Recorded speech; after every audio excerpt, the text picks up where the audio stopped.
It's a brutal choice, the known threat of armed security or the unknown threats of a wild planet, but the choice was made for her days ago, when they took her home and left her in the rain.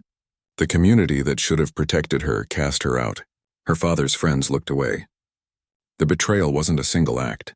It was a chain of them, ending with her standing alone and drenched before a silent crowd. Her only path forward now lies through the darkness ahead. The forest closed around them. The air smelled of damp soil and a sweet alien decay. Manus kept his voice low. Move like you belong here. Don't show fear. They can smell it. He scanned the trees. Their twisted forms were draped in hanging moss that glowed with a soft blue light. Watch the canopy. Things drop from above out here. His earth-trained eyes saw shadows and movement everywhere. He couldn't parse it. It was all potential threat. Liara moved differently. She didn't hesitate. Her small feet found solid ground where the soil looked unstable. She avoided patches of vegetation that seemed harmless. She pointed to a subtle change in the moss covering a fallen log. Not that way, she whispered. The moss is pale there. Something toxic passed through recently. It drains the color. She led him along a different path, one marked by a specific type of fungal growth on the tree bark. Her knowledge was not learned from a manual. It was in her bones, taught to her by a father who loved this world. Her blue skin was an advantage. In the dim, bioluminescent glow of the forest, she seemed to blend with the shadows and the strange light. She was a part of the landscape. Manus, in his drab earth clothes, stood out like a foreign object. His senses were tuned to different dangers. The crack of a twig meant a person. The rustle of leaves meant wind or an animal. Here a crack could be a plant releasing spores. A rustle could be a predator with too many legs. He had to rely on her. He watched her ears, the slight twitch that meant she'd heard a high-frequency click he couldn't perceive. He saw the way her head tilted, listening to a chittering sound deep in the brush. Tree scuttlers, she said softly. They're alarmed. Something is moving behind us. Something big. She changed their course again, leading them toward a rocky outcrop, away from the softer ground that would show their tracks. The forest was not a single thing. It was sanctuary because it hid them from the colony's search parties. It was a hunting ground because everything in it was also hunting. They were moving through a living web of predator and prey, and Liara was the only one who could read the signals. She was their compass and their early warning system. Her calm confidence was their best defense. This was the child they left in the rain. This was the legacy her father gave her. Not just a toy with a secret, but an entire language of survival written in the landscape itself. She knew which insect buzz meant a cleared area, and which meant a nesting swarm. She knew how to find water by the specific curl of a leaf. Her value wasn't in her strength, but in her understanding. She could hear the forest telling its secrets, and in doing so, she kept them one step ahead of the death that followed. She saved him not with force, but with fluency. 3 shapes detached from the blue-tinged undergrowth. They moved without sound, fur the color of deep shadow masking their approach. Ridge stalkers. They fanned out, a coordinated pincer movement. Their multiple eyes caught the faint forest light, glinting with cold intelligence. Manus pushed Liara behind him. The plasma spear hummed in his grip, its blade of contained energy casting a harsh light. The glow reflected in a dozen predatory eyes, making them blink in unison. They were assessing him. They were not afraid. Liara made a sound. It wasn't a scream. It was a deep, guttural chitter that seemed to vibrate through the damp air. It was a call she had practiced with her father, a game of making animal noises. But this was no game. This was a specific sound.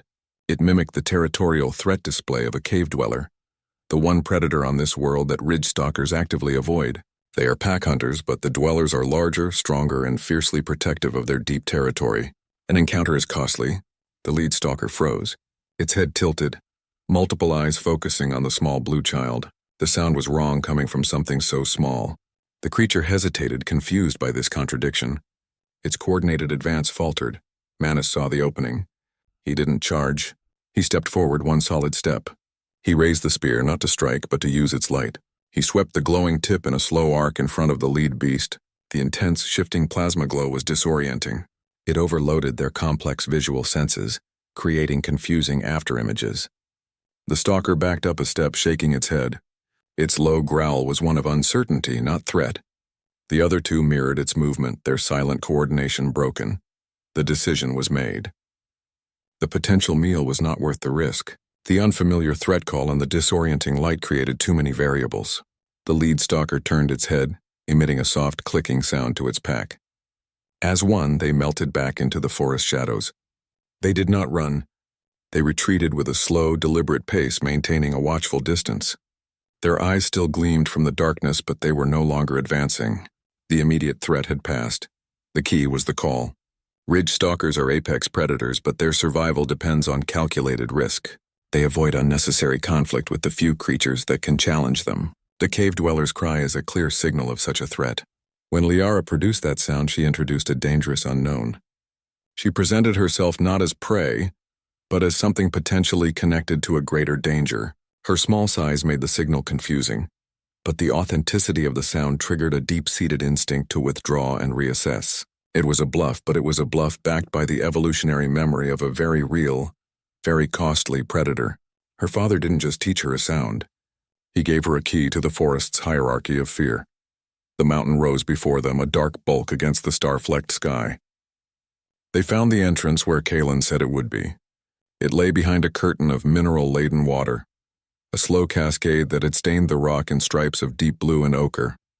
The water was not deep, but it hid the opening completely from a casual glance. They pushed through the cold flow, emerging into a shallow cavern. The air was cooler here and carried a faint, crisp smell of ozone and stone. Liara's skin began to change. The faint traceries along her arms and temples, her birth lines, started to glow.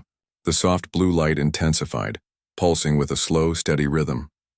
It was a reaction to the unique geology of the place. The mountain was rich with rare minerals that emitted low-level energy fields, a natural phenomenon her Orion biology was tuned to sense. Her body was a living compass, pointing the way deeper into the heart of the mountain. The light she cast joined that of the cave itself. The walls were alive with light. Bioluminescent fungi grew in sprawling colonies across the stone, painting the passage in shades of soft green, blue, and violet. They provided a gentle, shifting illumination that made their own shadows dance. The path was clear, but the feeling was strange. The light was biological, not technological. It felt ancient and wild. Kaelin had chosen this place for a reason. The natural energy signatures that made Liara's skin glow also created a pervasive background static. It would mask the energy output of any sophisticated technology hidden within, making it nearly impossible to detect with scanners. A data cache could be buried here, emitting its signal, and it would simply blend into the mountain's own energy song. It was the perfect hiding spot. The deeper they went, the more the cave system felt less like a place and more like a living thing. The air moved in slow drafts that felt like breath. The light from the fungi pulsed at irregular intervals. Strange sounds echoed from further in. Some were the drip of water, the creak of shifting rock. Others were less familiar. A soft skittering from high above. A low resonant hum that seemed to come from the walls themselves. It was impossible to tell what was natural and what might not be. Manus kept the plasma spear ready. The light from its blade was a harsh, angry blue against the soft, natural glow. He was constantly listening, his head turning toward every sound. He knew they were not alone. The pursuit had not ended at the forest's edge. Varric's team would be coming. They would have tracked them this far. The cave might hide them, but it could also become a trap. The narrow passages limited movement, funneling any confrontation into a close, brutal fight. This is what Kaelin left her. Not a memory. A message. A secret hidden in plain sight. Entrusted to the one person nobody would suspect. The one person they might let keep a simple toy. The hum fades. The light from the core casts shifting patterns on the ceiling. Manus looks from the device to Liara's anxious face. Her father didn't just die. He was preparing. He knew what was coming, and he put his final warning in the last place anyone would look. The blue light from the core intensifies, then projects upward. A figure shimmers into existence above the workbench, translucent and faintly static. It's Kaelin Thor. He looks older than the man in the colony's memorial bulletins. His face is drawn, his eyes shadowed with fatigue and something else. Urgency. The recording is recent. Very recent. His voice is a low rush, slightly distorted. Manus, if you're seeing this, they got to me. Listen carefully. There is no time. He speaks fast, the words tumbling out as if he's racing against an unseen clock. The administration isn't just mining here. They're experimenting. Illegal gene splicing, manipulation of indigenous life. Violates half a dozen colonial treaties. They're trying to weaponize Orion biology. The image flickers. Kalen runs a hand through his hair, a gesture of pure stress. They're not just studying the native species. They're rewriting them. Creating bioweapons, fast-breeding swarms with neurotoxic stingers, spore-producing fungi that can choke a human lung in minutes. They're building an army out of the local ecosystem, and they don't care about the collateral damage. One breach, one mutated strain escaping the lab, and it could devastate the entire northern continent. Wipe out whole food chains. He leans closer, his holographic face anxious. Varric and Serena. They're the architects. They report to someone off-world, someone with deep pockets and no ethics. They've redirected colony resources, silenced my team. I was their head of bioscience. I was supposed to lead it. I refused. He looks over his shoulder, a quick nervous glance. I copied everything. The raw data, the schematics, the communications, proof of it all. His gaze drops as if looking at someone just below the recording device. At his daughter. The data isn't here. It's in the northern caves. The old geothermal vents. The security system is keyed to a unique biosignature. Only Lyra can access it. Her DNA, her Orion physiology. It's the key. I showed her the path when she was little. Told her it was a game. She remembers. She has to. He looks back, his expression grim. They'll come for her, Manus. They know what she means to me. They'll assume I told her something. They won't stop. You have to get her to the caves. Get the data to Earth Central. He takes a shaky breath. His final words are soft, almost a whisper, but they carry the full weight of his fear. Manus, protect her. Trust no one in the colony administration. No one. The hologram flickers once more and dissolves. The blue light from the core dies. The workshop is silent again. The only sound the hum of machinery and Liara's shallow breathing. The toy is just a carved piece of wood once more. But the air in the room is charged.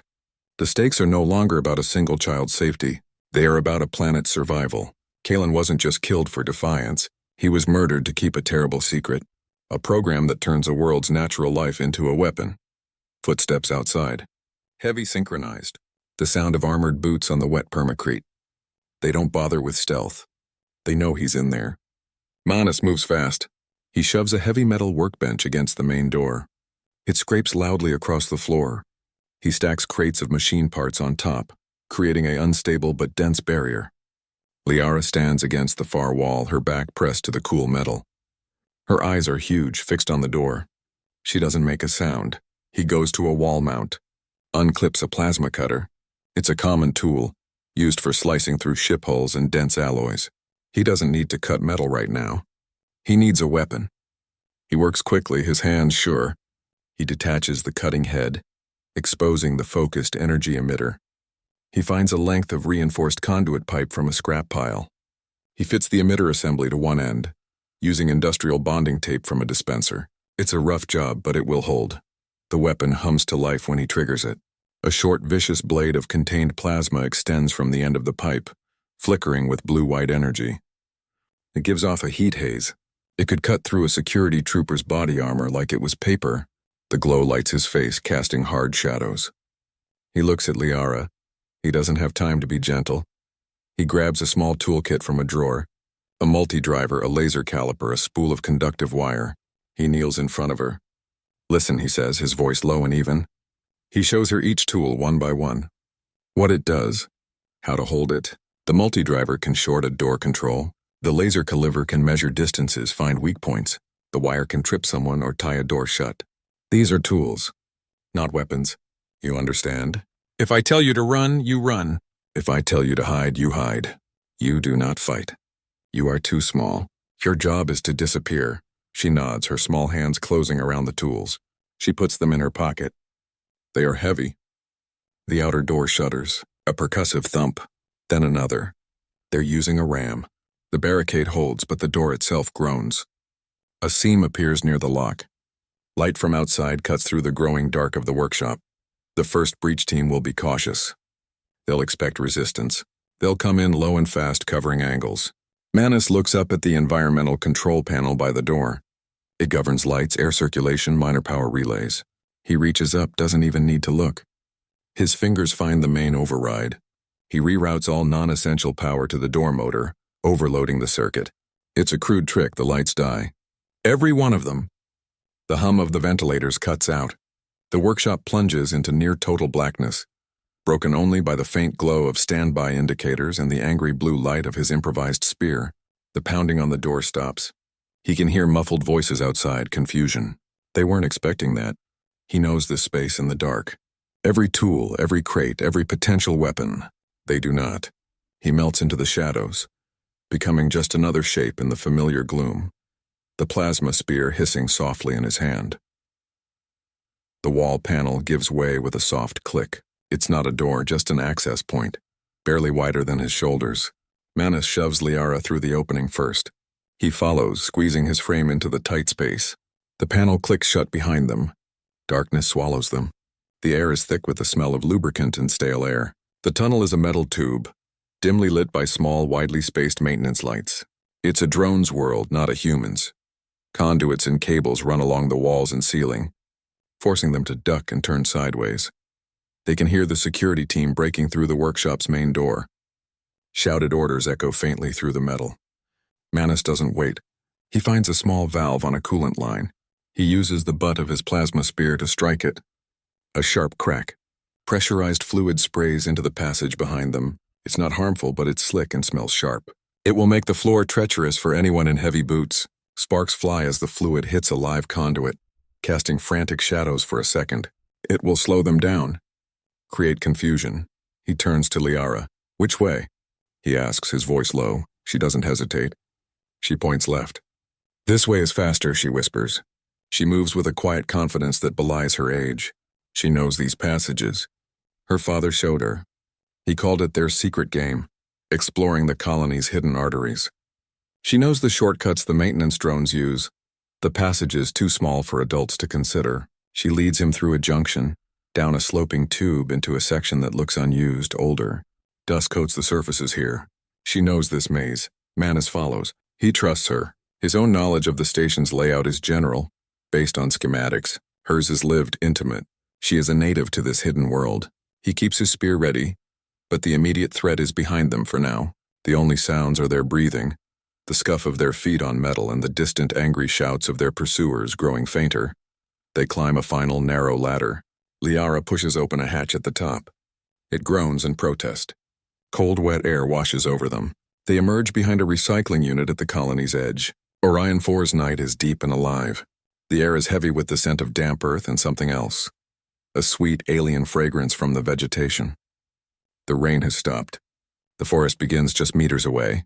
A wall of darkness filled with strange, soft glows and rustling sounds. It offers cover. It also offers unknown dangers, predators, toxic plants, things even the colony's surveys haven't fully cataloged. The shuttle entered the Horizon's bay. The airlock sealed behind them. Crew members in plain work clothes met them. They were efficient, quiet. They took Manus and Liara to a small medical bay. A woman looked at Manus's leg. She cleaned the wound, applied a regeneration patch. She gave Liara a warm nutrient drink. There were no uniforms here. No questions. Just action. Manus handed the captain the data crystal. The man held it. He didn't need to access it to understand its weight. He knew what it represented. The proof. The weaponized biology. The illegal experiments. He looked at it for a long moment. Then he nodded. He turned to his communications officer. "Encode a Priority 1 burst to Earth Central. All channels. Use my authority." The evidence would not wait. It would travel at the speed of light ahead of them, a digital whistleblower racing toward the only power that could act. Earth Central would receive the crystal's contents unedited. The raw data of genetic manipulation, the logs of experiments turning living things into weapons, the communications between Varric, Serena, and their off-world backers. It was all there. It was a bomb. A political one. Earth's response would be swift and severe. They would demand a full accounting. They would freeze colonial assets. They would send investigators. The administration's corruption would be laid bare, not through rumor but through irrefutable scientific data. The evidence was the weapon. It turned Kalen's humane science into a shield for his daughter and a sword against the system that killed him. The crew of the Horizon made their position clear. They would ensure Kalen's warnings reached the proper authorities. They would testify to what they saw. They would protect the fugitives. This was not just about following orders. It was about a line that had been crossed. The lead pilot of the research shuttle had said it. Kalen Thor once told me that science should serve life, not power. That betrayal of principle demanded a response. Their immediate safety was assured. They were on an Earth vessel, under Earth protection. But the repercussions would ripple outward. The colonial administration would fight back. There would be denials, counter-accusations, political maneuvering. Careers would end. Alliances would shatter. The fight was just beginning, but it was now a fight on a different field. It was a fight they could win, because they held the one thing that couldn't be lied about, couldn't be explained away, cold hard scientific fact. The truth quantified and cataloged was the most powerful weapon they had. The ship's medic cut away the fabric around Manus's leg. The wound from Varric's weapon was a deep, ugly burn. The muscle beneath was seared. The medical facilities on the shuttle were basic. They had stopped the bleeding, but the damage was extensive. It would require a regen tank and neural therapy, the kind of care only a proper orbital infirmary could provide. The price of getting Liara to the caves, of shielding her in the confrontation, was written in scar tissue and damaged nerves. He would carry the limp, the occasional spike of pain as a permanent reminder, a physical debt paid for her safety. The evidence was secure. The data crystal was on its way to Earth Central. Its contents would trigger investigations, audits, criminal proceedings. The political landscape of Orion 4 would be remade by Kalen's work. His science, intended for understanding and preservation, had become the instrument of the administration's downfall. Serena and Varric would not escape this. Interstellar justice was slow, but it was thorough. Their careers were over. Their freedom was next. The system they corrupted would now consume them. For Liara, the victory was incomplete. She could not go home, not yet. The colony was still a place of danger, of lingering loyalties and unresolved anger. It would take years for true reform to root out the corruption. Her home was a memory, a place she could not return to until it was made safe again by the very evidence her father died to secure. She was safe, but she was also exiled. Manus looked at her, small in the oversized medical bay chair. He was an engineer, a man who fixed machines, who understood systems of metal and wire. He had spent his life in the quiet of deep space, not the noise of a child's needs. This role was not one he had chosen. It was one he had earned through every hard choice, every risk taken. He was a guardian now. His life was no longer his own. His purpose was to ensure her safety, her future. It was a weight he had not asked for, but one he would not set down. The cost was total. It was his body, broken and in need of repair. It was his old life, left behind on a world that had tried to kill them. It was the acceptance of a responsibility that would define his every day from now on. He had to ensure she reached a safety that was more than just physical. It was a safety that meant a stable life and education, a chance to grow up without fear. That required his continued presence, his vigilance, his adaptation to a role he was never trained for. The price was a lifetime of commitment, paid in full to keep a promise to a dead man and to protect the child who now depended on him completely. Liara sat on the edge of the medical cot, her feet not quite reaching the floor. She looked out the viewport at the receding star field, the distant pinprick of Orion 4 vanishing into the black. Her voice was small in the quiet hum of the ship. "Will we ever go back?" she asked. She wasn't just asking about a place.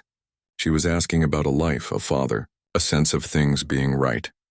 Manus leaned against a console, his injured leg held stiff. He looked at her, at the hope and fear mixed on her small blue face. He didn't lie. "That depends partly on what you want," he said. His voice was rough but even. "But home isn't just a place you leave behind. It's something you build. We have to figure out what that looks like now." Without him, he was stating a fact. Kalen was the anchor of her world. That anchor was gone. The entire structure of her life had to be reassembled from the foundation up. It was not about surviving the next day. It was about building a new one. The words of Professor Navari came back to him.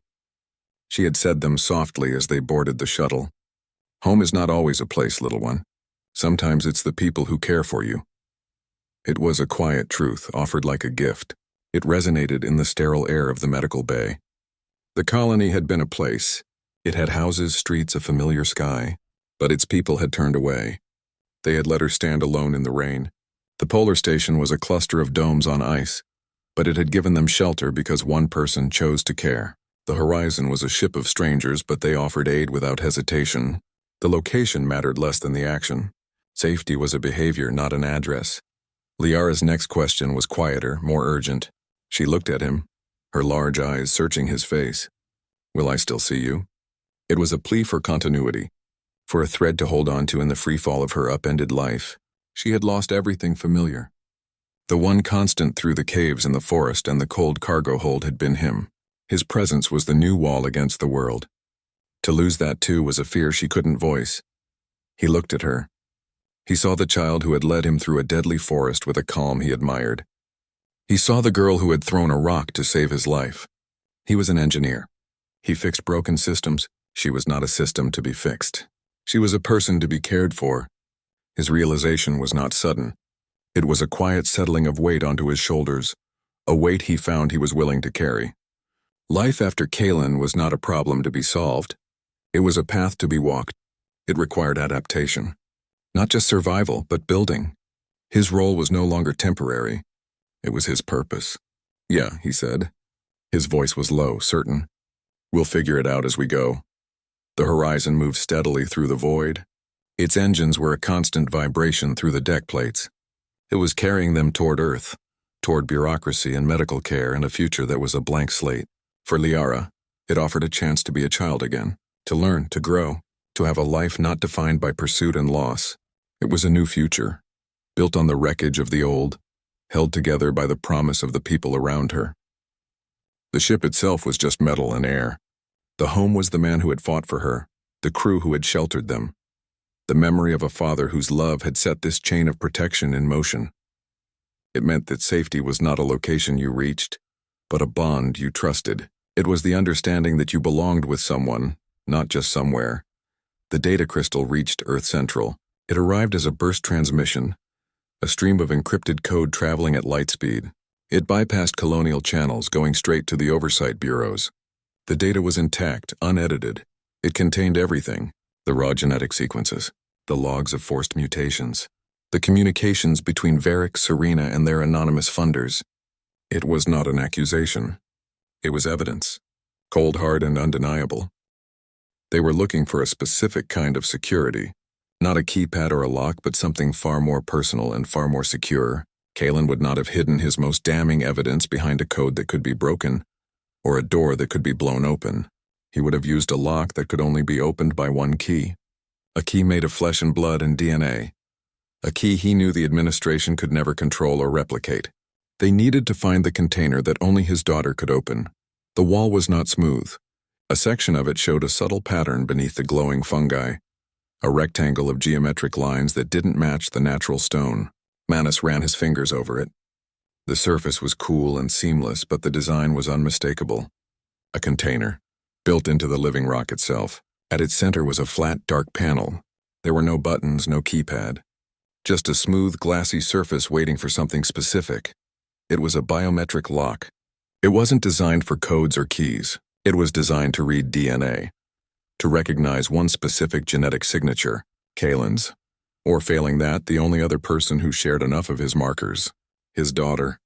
It was the ultimate security, a code you could not steal, could not force from someone. It was either her or it was nothing. Liara stepped forward. She looked at the dark panel, then at Manus. He gave a single nod. She placed her small blue hand flat against the cool surface. For a moment, nothing happened. Then her birth lines flared. The soft, pulsing light along her skin intensified, flowing from her core to her fingertips. The patterns on the device reacted. Faint lines of identical blue light traced across the panel, mirroring the unique swirls and whirls on her palm and wrist. It was a silent conversation between her biology and the machine. A key finding its lock, the container answered. A soft hiss of equalizing pressure broke the cave's silence. The seamless front of the unit recessed an inch, then slid sideways into the wall. The interior was lined with a soft, energy-dampening material. In the center, resting on a pedestal, was a data crystal. It was larger than the one from her toy, more complex. Its facets were cut with precision, and a deep internal light pulsed within it, much brighter and steadier. This was not a simple message. This was the source. This was Kalen's real legacy. The raw, unedited data from his research. Every experiment, every finding, every communication. Proof of the illegal genetic work. Proof of the weaponization of Orion biology. It was all here, untouched and uncompromised. The truth locked away until the one person who could never be part of the conspiracy arrived to claim it. The data was the weapon. This crystal could destroy careers, topple the colonial administration, and stop a horrific program dead in its tracks. The hiss of the door had been quiet, but it was a signal. From further down the cave passage, a new sound reached them, the scuff of a boot on stone. A low, muttered command. The beam of a handheld light sliced through the dim, bioluminescent glow, sweeping across the cavern walls. Varric's search party had found them.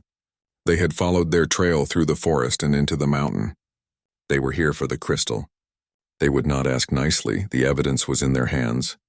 The very thing that could end it all. But it was useless if they were caught with it. The container's security was absolute, keyed to a bloodline the administration could not control. It was the one thing Kalen knew they could never take from him, the one safeguard they could not break.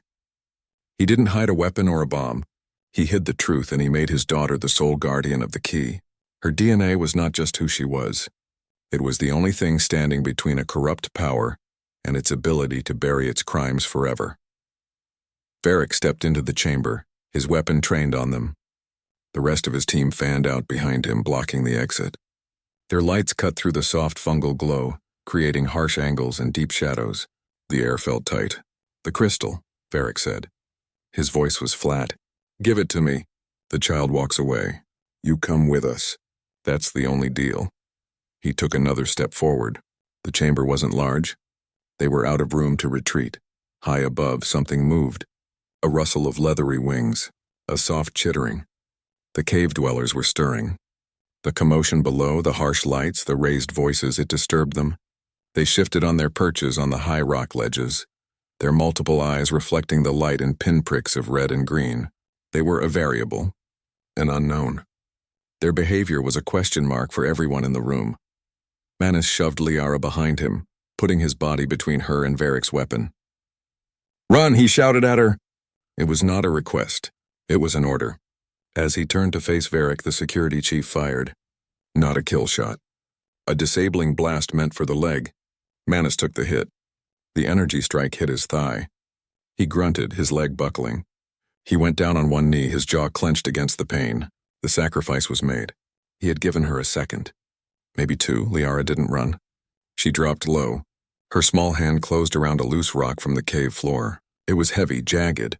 She didn't throw it at Varric's body. She threw it at the wall next to his head. The rock struck the stone with a sharp crack. The sound was sudden, loud, and utterly unexpected in the tense silence. Varric flinched, his head turning instinctively toward the noise. His aim wavered. It was a tiny distraction, but it was enough. Her eyes scanned the chamber wall behind a curtain of glowing moss. She remembered this place. Her father had shown her. She found the gap. It was a fissure in the rock, narrow and dark, partially hidden by a mineral formation. It was a space made by water, not people. An adult would never fit. A 6-year-old child could. She scrambled toward it, slipping into the opening like a shadow. Manus saw her go. He pushed himself up, ignoring the searing pain in his leg. He was too big for the crack.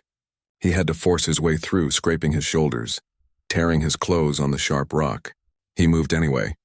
He was injured, but he was moving. He followed her into the darkness. The cave dwellers decided. The loud crack of the rock, the sudden movements, the alien scent of blood from Manus's wound, it was too much. They dropped from the ceiling. They were a whirl of wings and claws and sharp chittering cries. They didn't attack Manus and Liara. They went for the larger, noisier threat. Varric and his team. The chamber erupted into chaos. Shouted orders were cut short by screams. Weapons fire lit up the cave in frantic bursts. The narrow fissure opened into a wider tunnel, part of the mountain's ancient internal network. The sounds of the fight behind them faded, replaced by the skittering of the dwellers and the panicked shouts of the security team. They had a path. It was dark and unknown, but it was an escape. The confrontation was over. The pursuit was broken. Her knowledge was her weapon. It was intimate, learned not from a book but from a father's lessons disguised as games. She knew the rock throw would create a sound that would confuse the predators above. She knew their instinct was to attack the source of loud, startling noises. She used the environment itself, turning the cave's native inhabitants against their pursuers. She didn't fight them. She made the cave fight for her. She protected her guardian not with strength, but with a deeper understanding of the world they were in. The narrow fissure finally opened onto a high cliff ledge. The air was sharp and cold. They looked out over a vast expanse of the blue forest now far below them. The view was vast, a panoramic sweep of their recent struggle. It felt less like an escape and more like a reset into a world with fewer options, harsher rules. He leaned against the rock face, his leg a steady throb of pain. He knew where they had to go. The Polar Research Station.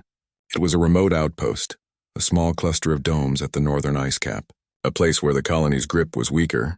Professor Navari was there. She ran the Agricultural Research Division. She and Kalen had collaborated for years. She owed him. More than that, she respected his work. She was their only possible ally. Getting there was the problem. The polar station was hundreds of kilometers north. On foot with his injury through unknown terrain, it was impossible. They needed transport. Official channels were closed to them. Every patrol, every vehicle would be looking for a wounded Earthman and a blue-skinned child. There was one way. The weekly agricultural shipment, a large unpressurized cargo hauler that ran a supply route from the main colony's hydroponic farms to the polar station's smaller research greenhouses. It was their only shot. The cargo holds were insulated. The thick shielding was meant to keep specialized thermal adaptive crops at a stable temperature for the journey. That same insulation had a secondary effect. It could mask a life signature from a standard cargo scan. Security checks on the agricultural run were designed for contraband and invasive parasites, not for people. The scanners looked for weapons, explosives, foreign biological matter. They were not calibrated to find a human and a child huddled among root vegetables. The risk was the cold. The hold was not heated. It was merely insulated. The journey would be long and freezing. It was a desperate move, a bet that the cold wouldn't kill them before the security procedures failed to find them. They found the loading bay as the sun set. The area was a chaotic mess of activity under harsh work lights. Workers moved crates onto the large, six-wheeled hauler. The air smelled of damp soil and engine exhaust. They waited in the shadows of a storage silo, watching the rhythm of the loaders. They looked for their moment. They moved under the cover of a shift change when the crews were swapping out and attention was loose. The rear cargo hatch of the hauler was still open, the ramp down. They slipped up it into the dim, cavernous interior. The air inside was already cold. They found a partially loaded pallet of the root vegetables, large tubers with thick, rough skin. They burrowed into the center of the pile, pulling the vegetables around them like a rough, cold blanket. They were buried alive in food. The insulation was all around them. It was a dense, layered material lining the walls of the hold. It was designed to confuse external thermal scans, to make the cargo appear as a single ambient mass. It was their hiding place. Their safety depended on a system designed to smuggle temperature-sensitive turnips, not people. They heard the final crates being loaded. The heavy rear hatch sealed with a deep thud and a hiss of locking mechanisms. The world went dark and silent except for the deep rumble of the engine starting. The vehicle began to move, jolting them against the hard floor of the hold. The journey north had begun. The agricultural transport arrived at the polar station's receiving bay. The rear hatch hissed open. Cold air rushed in. A woman stood there, backlit by the station's interior lights. Professor Navari. She wore a heavy thermal coat, her face sharp and intelligent. She watched Manus help Liara down from the pile of cold tubers. Her eyes went from his injured leg to the child's exhausted face. She didn't ask questions. She simply nodded. Kalen's daughter, she said. It wasn't a question. She saw the resemblance, the same determined set of the jaw. She saw the truth in their desperate situation. She knew what it meant. Come inside, quickly. Her office was a small, warm room filled with data slates and plant samples. She listened. Manus told her everything. The illegal experiments, the data crystal, the weaponization of native biology, Varric and Serena. He placed the crystal on her desk. It pulsed with its soft, damning light. She picked it up. Her fingers traced its facets. She knew the weight of what she held. The political danger was immense. Helping them was treason in the eyes of the colonial administration, but the scientific corruption, the perversion of their work, was a greater evil. She looked at Liara. Kalen was a good man. His work was for life, not death. I will honor that. The decision was made. She confirmed their only hope. The polar station had one asset the main colony didn't closely monitor: a small older model atmospheric research shuttle. It was used for taking atmospheric samples and mapping mineral deposits in the upper atmosphere. It was not built for an interstellar jump, but it could reach high orbit. It was their ticket out. Her assistant Sarath was summoned, a young man with clever eyes and fast hands. He looked at the shuttle's schematics, then at the data Navari gave him.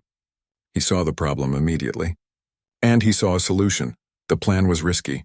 It required repurposing. Sarath would reprogram the shuttle's flight computer. He would overwrite its standard research protocols. He would input a new trajectory, a flight pattern that would look like a standard atmospheric survey to any casual observer, a series of elliptical loops that would gradually push the craft higher and higher, using the planet's own gravity and thin upper atmosphere to gain momentum without triggering standard launch alerts. It was a slow, subtle climb disguised as science. They couldn't just fly to Earth, they needed a pickup. A rendezvous point in high orbit, outside the colony's direct control, a place where an Earthbound vessel could meet them without violating colonial space. Navari had contacts: a freighter captain on a regular trade route, someone who might be persuaded to deviate for a humanitarian cause. For Kalen's sake, the help would have to be non-official, outside any sanctioned channel. It was their only path. The danger was palpable. Navari knew the administration's reach. Helping fugitives, especially with evidence of this magnitude, would mark her for life. Her career here was over, but she looked at the data crystal, then at the child shivering in a borrowed thermal blanket. Scientific integrity was her weapon. Knowledge was her shield. Using research equipment for a rescue mission was a subversion of its purpose, but it was a subversion in service of a greater truth. The station, a place of quiet study, was about to become a launch pad. Not for science, but for justice. Sarath worked at the main console inside the research shuttle's cramped cockpit. The screens glowed with complex orbital diagrams and flight path projections. His fingers moved fast over the interface. He wasn't inputting a new destination. He was rewriting the shuttle's entire purpose. The craft was designed for slow, methodical atmospheric sampling, for looping gracefully through the upper air to collect data. He altered its core programming. He fed it a new set of instructions based on gravitational pull, atmospheric density, and orbital mechanics. The new flight path would look, to any observer, like a standard high-altitude research run. A series of wide, lazy ellipses that would gradually, almost imperceptibly, gain altitude with each pass. It was a slow climb disguised as science. A escape route hidden in plain sight. Barrack's security fleet monitored all traffic leaving Orion 4. Their sensors tracked every ship, every shuttle, every probe. Their systems were calibrated for standard engine signatures, for the predictable burn of commercial and official vessels. The research shuttle was different. Its experimental drive was designed for minimal atmospheric disruption. Its energy signature was quieter, softer, meant to avoid contaminating its own delicate sensor readings. That unique profile was their temporary camouflage. To the security monitors, it would register as just another science mission, a blip of low-priority data against the backdrop of the planet. It bought them time. Perhaps enough they boarded under a storm. A magnetic disturbance swept across the polar region, a common occurrence near the pole. It played havoc with communication arrays and sensor accuracy. It was the perfect cover. The shuttle's launch was masked by a blanket of solar static. Sarath gave Manus a final nod from the control room window. The hatch sealed. Manus secured Liara into a passenger harness. Her hands were small on the straps. "This isn't a hijacking," he told her, his voice firm. The distinction was critical. It was the line between being fugitives and being petitioners, between criminals and refugees. They were not stealing a ship. They were using a vehicle to request official sanctuary, to present evidence of crimes to the proper authorities. The legal and ethical footing mattered. It was what separated their actions from the lawlessness of the administration they fled. It was a claim of righteousness they would need to make later. The shuttle's engines engaged with a low hum, not a roar. It lifted from the pad smoothly. ascending into the churning, electrically charged sky. The magnetic interference was a gift. It blurred their ascent into the general noise of the storm. Below, the polar station shrank to a cluster of lit dots against the vast white ice. Ahead lay the blackness of space and the thin, treacherous margin between capture and freedom. Their flight was a gamble on obscurity, and the hope that a specific ship would be waiting in the silent void beyond. The Horizon was an Earth trade vessel on a regular milk run. Its captain had no official reason to be here. No orders from Earth Central. His decision to deviate from his route, to intercept a strange shuttle to offer asylum, that would be a personal choice. A risk taken on faith, a bet on the weight of a dead man's word and the truth he died to protect. A shadow fell across the shuttle's viewport. It was not a colonial patrol ship. It was larger, bulkier, an Earth trade vessel, the Horizon. Its hull was scarred and pitted from long hauls through the asteroid belts. It moved with a slow, deliberate grace, positioning itself between the shuttle and the planet below. Its cargo bay doors began to cycle open, an invitation. Or a trap. A comms channel opened. Static, then a calm voice. The Horizon's captain. He knew the shuttle's registry. He knew it was from the polar station. He asked for identification. Manus gave his name. He didn't offer more. The captain was silent for a moment. Then he spoke Kalen Thor's name. He said he'd known him years ago. Had shared a drink with him on Mars, said Kalen was a good man. A principled man. His tone shifted. He understood. He offered asylum. Immediate and unconditional. Kalen's work would not be lost. His research, intended to understand and preserve Orion biology, was now its greatest shield. The plans to weaponize native life forms were detailed with chilling clarity. The fast-breeding swarms, the neurotoxic adaptations, the reckless disregard for ecological containment. Earth Central had the proof. The program would be terminated. The treaties would be enforced. His humane science, his belief in knowledge for preservation, triumphed. It defeated the temptation to twist life into a tool for power. The story was no longer about their survival. It was about accountability. The colonial administration could not explain this away. They could not hide behind local autonomy when faced with clear violations of interstellar law. The data crystal triggered immediate investigations. Forensic teams were dispatched. Audits of colonial research funding were initiated. Varric and Serena were no longer powerful administrators. They were subjects of an interstellar inquiry. Their careers were over. Their freedom was next. The political structure that enabled them would be dismantled piece by piece.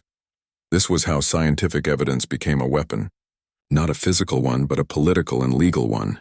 It was a scalpel, not a club. It cut through lies and obfuscation with precision. It exposed the corruption not with rhetoric, but with data points and genetic codes. The colonial administration was built on control and secrecy. The crystal shattered that. It brought their actions into the light of Earth's scrutiny, where every decision, every experiment could be examined and judged. It was the one attack they could not defend against, because it was simply the truth. The outcome was a confluence of courage.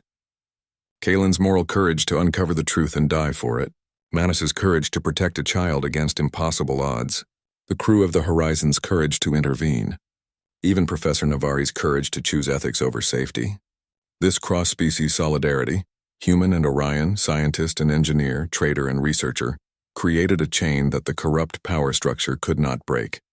Scientific discovery served life because people of conscience from different worlds chose to make it so. The data was inert. Their actions gave it power. Their collective will turned information into justice. The freighter moved through the void, carrying them toward an uncertain future, but the most important part of their journey was already complete. The evidence was delivered. The process had begun. Kalen Thor's legacy was no longer a hidden toy or a desperate message. It was a file in a central database, a fact in a hearing, a line in a new law.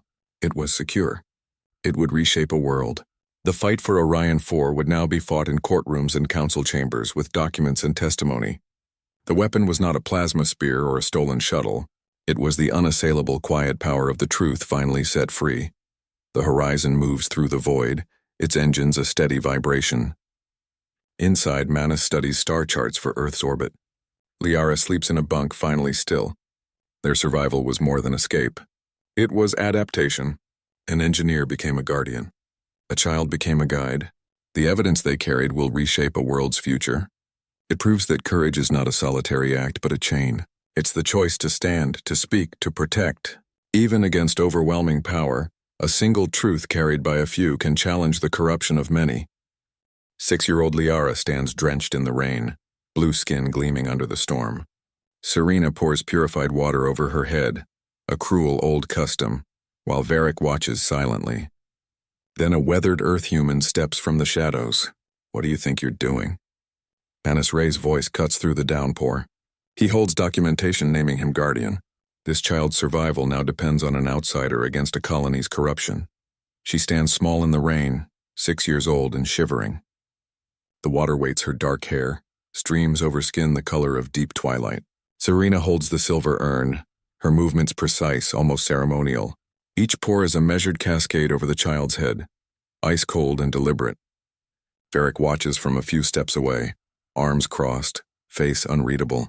His uniform is dry beneath the shelter of the portico, untouched. This is not about cleansing. It's about power. The colony took her home 3 days ago, right after they buried her father. Took his research, his quarters, his standing. Left her with nothing but the clothes she wears and the stares of those who once called themselves neighbors.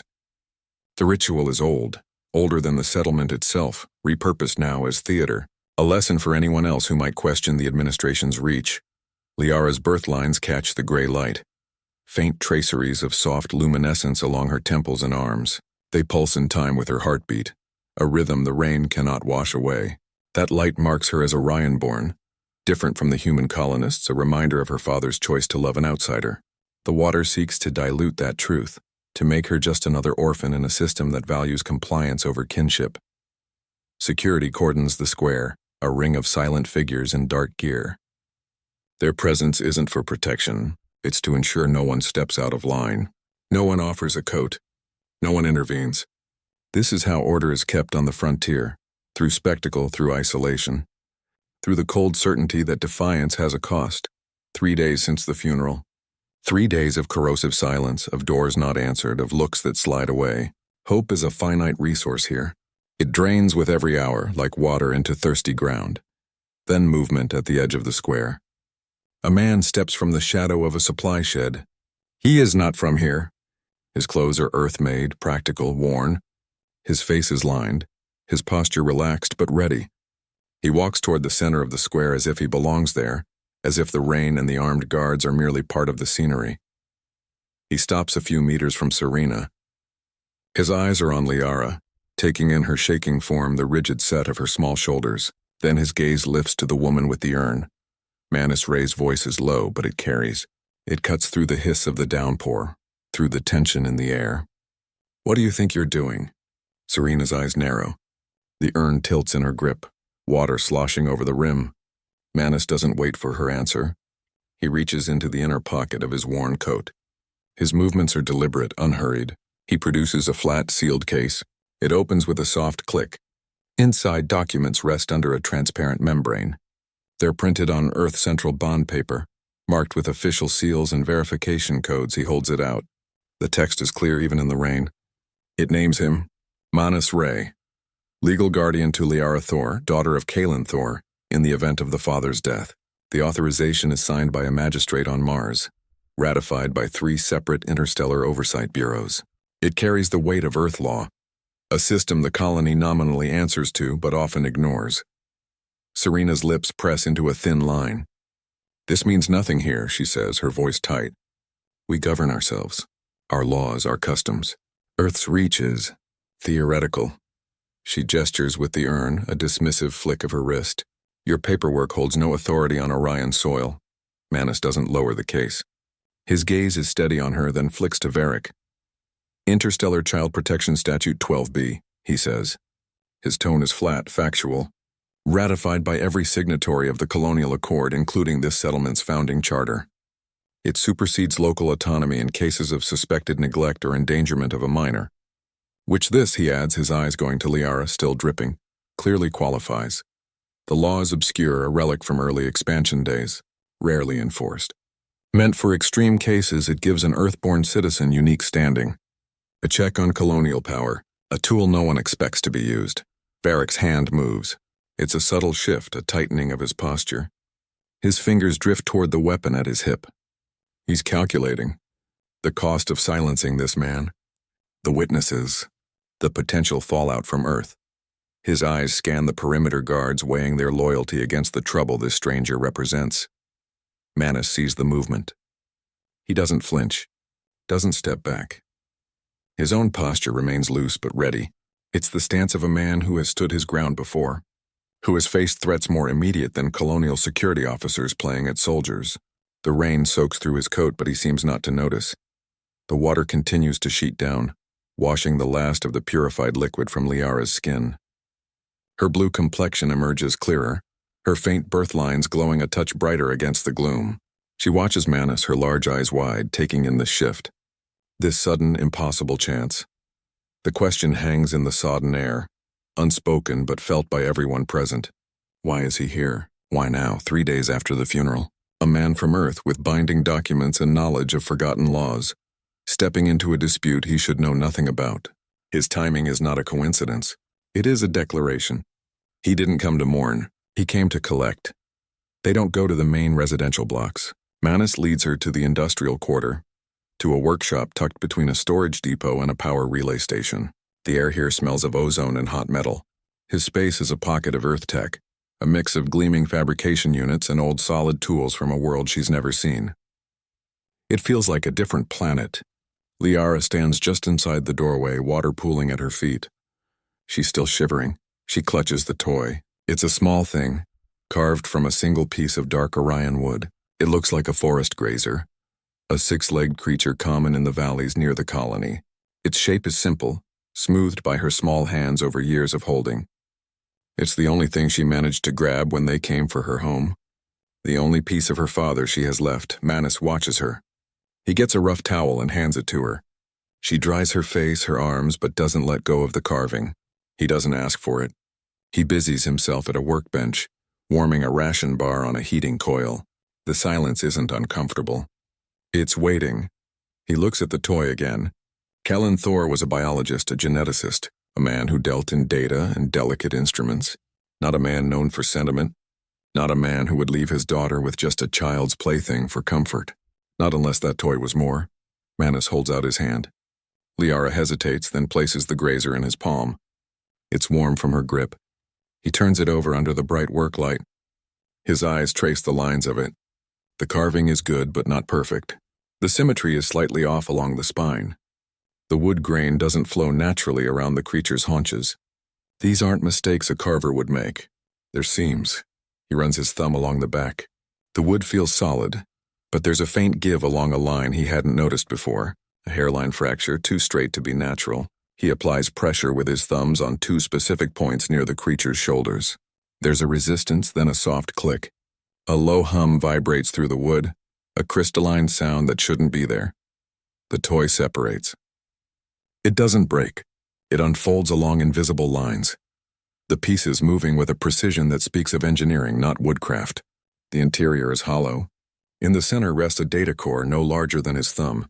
It glows with a soft internal blue light, pulsing gently. It's advanced tech, far beyond anything a child should have, far beyond anything typically found on Orion 4.